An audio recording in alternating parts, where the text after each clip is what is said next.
Ya guys, ketemu lagi. Kali ini kita mau review IHSG setelah sekian lama. Ya terakhir kalau nggak salah review di sini nih ya di bulan Februari ya, pertengahan Februari. Ya jadi kemarin yang kejadiannya ternyata seperti prediksi yang kejadian adalah skenario 2 ya. Skenario 2. Jadi kalian kalau mau tahu skenario 2 kayak bagaimana, kalian bisa cari di channel ini review IHSG yang paling terakhir. Ya, di situ akan ada gambarannya ramalan, bukan ramalan. Apa? Prediksinya. Nah, sekarang yang kita mau prediksi adalah selanjutnya seperti apa nih setelah ya bisa dibilang kejadiannya udah terprediksi pada saat itu, sekarang kan sudah ada kejadian baru. Nah, ini akan seperti apa? Oke, jadi kalau gua lihat di sini sebenarnya waktu itu kan gue udah bilang ya ada namanya channel line-nya ya. Ini channel line-nya nih ya. Ini channel line yang sehatnya menurut gua kalau misalnya dia mau bergerak ya. Nah, ini di sini posisi per hari ini di tanggal 31 itu IHSG kita udah ke 5.900 guys nih ya. Udah ke 5.900 dan ini besar kemungkinan dia akan menuju sini nih ya. Besar kemungkinan dia akan menuju sini ya. Besar kemungkinan akan menuju sini. Ya, karena memang prinsipnya gap ini harus ditutup kayaknya ya. Jadi kalau di review sebelumnya juga gue bilang apa deh namanya di analisa yang pertama, di kemungkinan yang pertama, kalau terbentuk head and shoulders ya, kalau terbentuk head and shoulders kayak gini, dia akan turun menuju sini. Ya, akan turun menuju sini. Waktu itu gue gambarin begini kalau nggak salah. Ya, cuma ya tadi gue bilang, kemarin kan kejadiannya ternyata head and shoulders-nya gagal dan dia jadinya naik. Oke, jadinya naik. Sekarang kita ada case baru ya, udah ada case baru naik turun seperti yang gua gambarin. Nah, ternyata sekarang nih case baru yang perlu kita review. Bagaimana nih langkah selanjutnya apa? Ya di pasar itu memang ada berita tentang BPJS. Tapi ya kalau berdasarkan berita yang gua terima sih, BPJS ini sebenarnya nggak lagi melakukan jual karena memang posisinya sekarang masih nyangkut gitu kan. Nah, di sini kita nggak mau bahas itu, kita mau bahas kemungkinan IHSG-nya aja dari segi teknikalnya. Kalau kita bicara fundamental, mungkin sekarang agak susah ya ngomongin fundamental yang nggak ada katalis positifnya juga. Nah, ini balik lagi di sini, pertama yang mau dilihat adalah support kuatnya. Nah, ini support kuat nih, ya garis merah ini jadi support kuat di 5.800. Ini pertahanan paling terakhir nih 5.885 menurut gue ya. 5.800 ini ya menjadi support klan. Cuman masalahnya dia ada apa kalau bisa dibilang di sini sempat apa ya?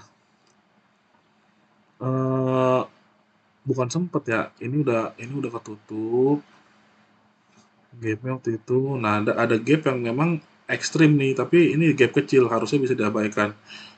Nah, kalau ngikutin channel line ini harusnya dia akan ke daerah sini nih. Di support quote ini nanti akan mantul. Jadi menurut gua sih kemungkinannya IHSG ini akan ke 5.850 dulu sebelum akhirnya mantul 5.880 sampai ya intinya di bawah 5.900 lah sampai dengan 5.850 ya kemungkinannya di daerah sini dia akan menuju daerah sini dulu nih. Ini jadi syarat sih. Nah, kalau misalnya something bad happen ekstrim ya kita nggak tahu juga ya. Jadi kalau kita bicara eh major trendnya sebenarnya masih uptrend ya HSG kita. Ya, masih uptrend nih HSG kita. Jadi ya berharap aja nih. Sampai sini sabar, nggak usah panik.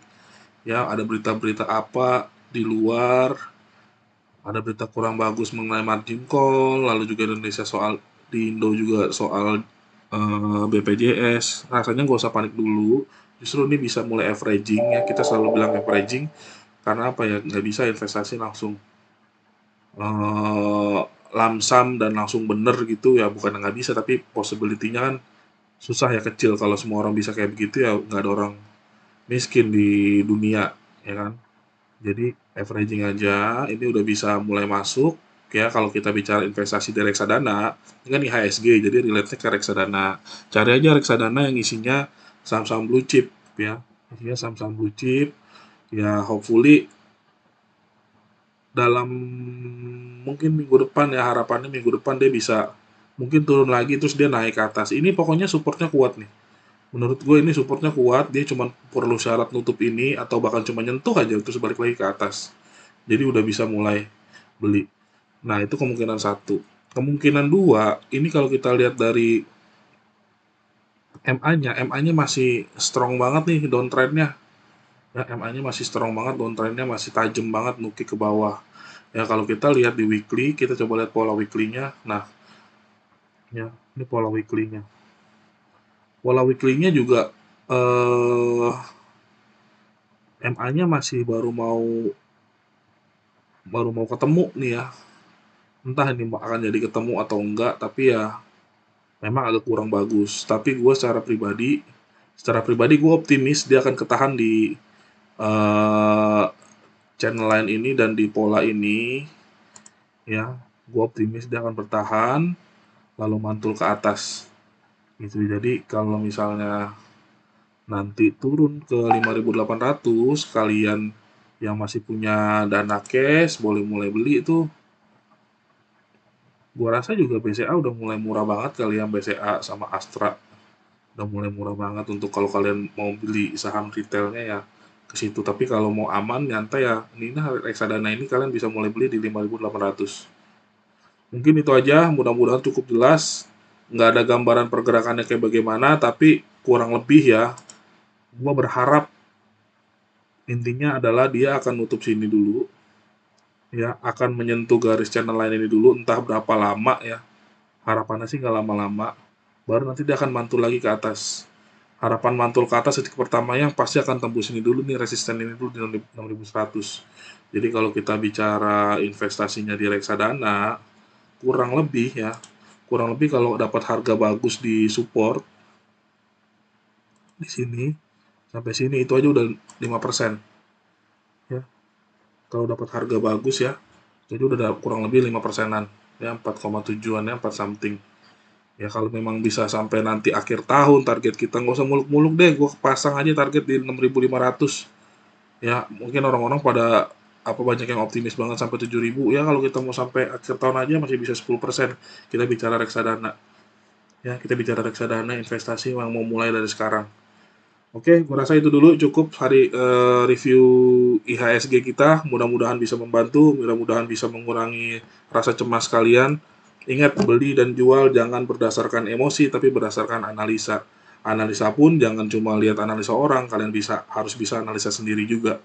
Oke, itu aja dulu dari Juragan Kecap. Semoga bisa membantu. Jangan lupa share video ini kalau bermanfaat buat kalian. Like, comment, dan subscribe. Jangan lupa nyalain loncengnya biar selalu update video-video terbaru. See you, Juragan Kecap. Ciao.